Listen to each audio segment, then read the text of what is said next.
Hello guys, welcome to Career Media once again. My name is Gulshan Shah. Friends, NEET PG 2024 result की discrepancies को लेकर के कुछ students ने supreme court में केस किया था। उस केस को लेकर के आज हियरिंग थी। सुप्रीम कोर्ट में पिटिशनर के तरफ से जो बेसिकली टॉपिक रखी गई थी, जो केस की गई थी, जो पिटिशन फाइल की गई थी, उसकी जो बेसिक टॉपिक थी वो ये थी कि नीट पीजी 2024 के रिजल्ट में काफ़ी डिस्क्रिपेंसीज देखने को मिली है और किसी भी प्रकार की ट्रांसपेरेंसी एनबीई के तरफ से मेंटेन नहीं की गई है। एंड दैट इज़ वाई जो स्टूडेंट है वो काफ़ी कंफ्यूज हैं, उनके सामने चीज़ें क्लियर नहीं है कि उन्होंने जो क्वेश्चन के आंसर किए वो आंसर सही हैं या गलत हैं। स्टूडेंट्स के तरफ से जब इवेल्युएशन की गई थी, जो उन्होंने क्वेश्चन अटेंड किए और जो उनके एक्सपेक्टेड मार्क्स थे और जो उनके एक्चुअल मार्क्स एनबीई की तरफ से जब आई तो उनके बीच में काफ़ी डिफरेंसेस देखने को मिला, काफ़ी रैंक में काफ़ी जंप देखने को मिला, जिस वजह से काफ़ी ज़्यादा स्टूडेंट्स कंफ्यूज थे, डिस्टर्ब थे और अब जाकर के उन्होंने कोर्ट केस किया था जिसकी हियरिंग आज सुप्रीम कोर्ट में रखी गई। जब इन सभी टॉपिक्स को सीनियर लॉयर की तरफ से, पिटिशनर लॉयर की तरफ से सामने रखा गया तो सुप्रीम कोर्ट ने इस टॉपिक पर जो आगे की सुनवाई करने के लिए जो ऑर्डर है उसको मेंटेन रखा है। आगे जो डेट रखी गई है इस टॉपिक पर सुनवाई करने के लिए वो है 20th of September 2024। Now actually में जो आर्ग्यूमेंट्स हुई थी उन आर्ग्यूमेंट में सीनियर लॉयर ने दो तीन चीजें रखी और एक दो पॉइंट को इसमें समझने वाली और नोटिस करने वाली बात है। एक तो ट्रांसपेरेंसी को लेकर के सीनियर लॉयर की तरफ से ये रखा गया कि जो एग्जाम की रिजल्ट आई है वो ट्रांसपेरेंट नहीं है, क्योंकि स्टूडेंट्स के जो क्वेश्चन पेपर या फिर आंसर कीज है उसे रिलीज नहीं किया गया। तो अभी तक फिलहाल स्टूडेंट को कुछ पता नहीं है कि स्टूडेंट ने किस क्वेश्चन का क्या जवाब दिया, आंसर दिया है और वो आंसर सही है या गलत है। सो ट्रांसपेरेंसी को लेकर के सबसे बड़ी बात रखी गई है।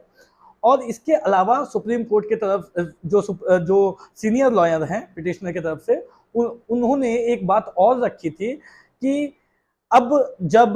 काउंसलिंग स्टार्ट होने वाली है, उन्होंने डेट भी मेंशन किया था कि काउंसलिंग 20th को स्टार्ट होने वाली है, तो उससे पहले स्टूडेंट के सामने जो है चीज़ें क्लियर नहीं है, चीज़ें ट्रांसपेरेंट नहीं है। एनबीएमएस की जो एक्शंस है वो इमीडिएट एक्शंस होती है। इन्होंने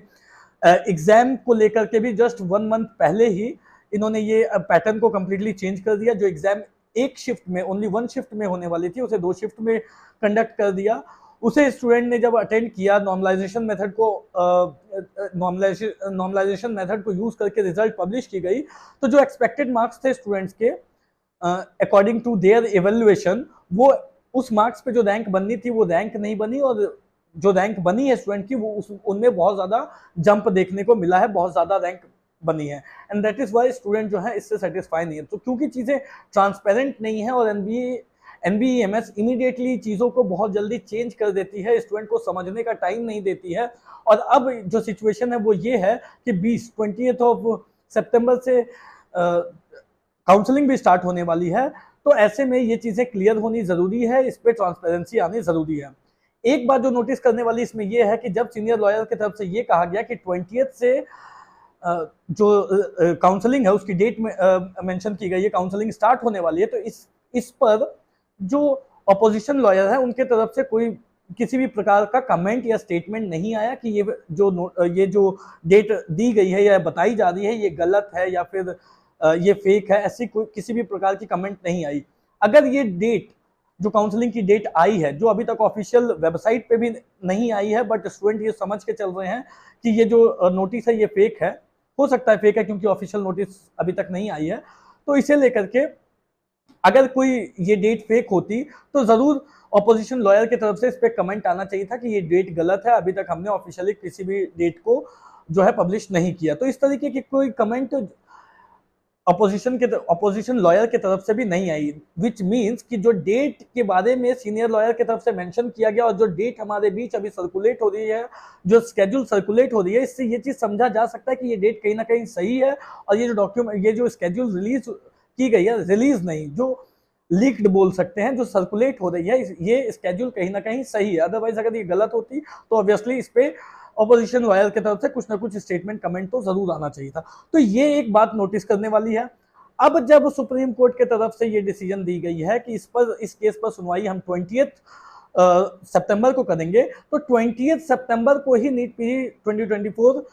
काउंसलिंग स्टार्ट होने की भी डेट रखी गई है ना। उस दिन अब देखना यह है कि होता क्या है क्या उससे पहले एनबीई ऑफिशियली इस चीज को अपडेट करती है कि ये जो डेट है ये फेक है या नहीं है, या ये जो डेट है ये सही है? अगर सही है तो इससे रिलेटेड जो ऑफिशियल नोटिफिकेशन है वो ऑफिशियल वेबसाइट पे आनी चाहिए। तो ये चीजें जो है वो एनबीई को क्लियर करनी चाहिए। और क्योंकि 20th का ही डेट रखा गया है काउंसलिंग की, अकॉर्डिंग टू जो नोटिस सर्कुलेट हो रही है उसके अकॉर्डिंग, और 20th को ही अब कोर्ट केस की अगली हियरिंग भी है, तो जो क्लैश है वो क्लैश काउंसलिंग और सुप्रीम कोर्ट के बीच में, एनबीई और सुप्रीम कोर्ट के बीच में एक जरूर है। अब देखने वाली बात ये रहेगी कि उस दिन डेट अगर ये डेट सच है, सही है, ये जो नोटिस सर्कुलेट हो रही है ये सही है, तो इस डेट को आगे बढ़ाते हैं या नहीं बढ़ाते, ये एक बात हुई। दूसरी बात कि ये जो पिटीशन फाइल की गई है इसकी हिस्ट्री अगर हम देखें कि इससे पहले क्या हुआ है, तो इस टॉपिक पे ट्रांसपेरेंसी को लेकर के, रिजल्ट की ट्रांसपेरेंसी को लेकर के, आंसर की जो रिलीज नहीं की जाती है, क्वेश्चंस रिलीज नहीं किए जाते हैं, इस पर 2018 में भी केस हुआ था और 2023 में भी केस हो चुका है। 2018 में जब केस हुआ था तो सुप्रीम कोर्ट की तरफ से एक ऑर्डर आया था कि इस एनबीई को थोड़ी ट्रांसपेरेंसी मेंटेन करनी चाहिए। ये ऑर्डर आने के बाद भी जो एनबीई है उन्होंने ट्रांसपेरेंसी को तो मेंटेन नहीं किया, बट उससे सिर्फ इतना सा हुआ कि एग्जाम के कुछ रूल्स को चेंज किया, एग्जाम को के कुछ तरीकों को चेंज करके इन्होंने अलग थोड़ा सा चेंजेस, एग्जाम में कुछ थोड़े से चेंजेस ला करके इन्होंने एग्जाम दोबारा से ले लिया। लेकिन जो मेन टॉपिक था कि ट्रांसपेरेंसी मेंटेन करनी चाहिए रिगार्डिंग द रिजल्ट, जो आंसर की है वो रिलीज करनी चाहिए, उस पर कोई भी फैसला एनबीई की तरफ से नहीं लिया गया, कोई भी स्टेप एनबीई की तरफ से नहीं लिया गया था। फिर उसके बाद 2023 में जब दोबारा से केस हुई तो इस बार सुप्रीम कोर्ट की तरफ से ही खारिज कर दी गई थी केस को। तो ये 2 बार ऑलरेडी केस पहले हो चुकी है और उस पर जो रिजल्ट है वो हमारे सामने है। अब जब 2024 में ये रिजल्ट हुई है, जब ये कोर्ट केस हुई है, सेम टॉपिक है, सारा कुछ सेम है, ट्रांसपेरेंसी को लेकर के ही इस बार भी कोर्ट केस की गई है। आंसर की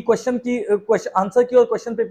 क्वेश्चन जो होते हैं उनको रिलीज करने की के लिए ही कोर्ट केस की गई है, और इसी के लिए 2018 और 23 में भी की गई थी। तो अब देखने वाली ये बात रहेगी कि 20th को जो होता है वो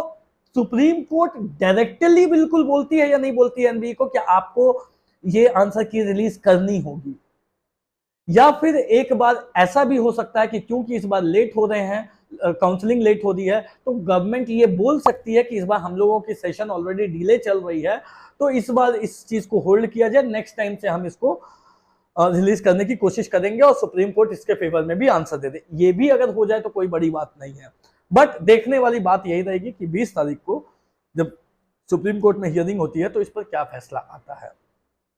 that's all for today guys. आज के लिए फिलहाल इतना ही। कोई भी डाउट हो, क्वेरी हो तो दिए गए नंबर पे आप कॉल कर सकते हैं। Thank you so much.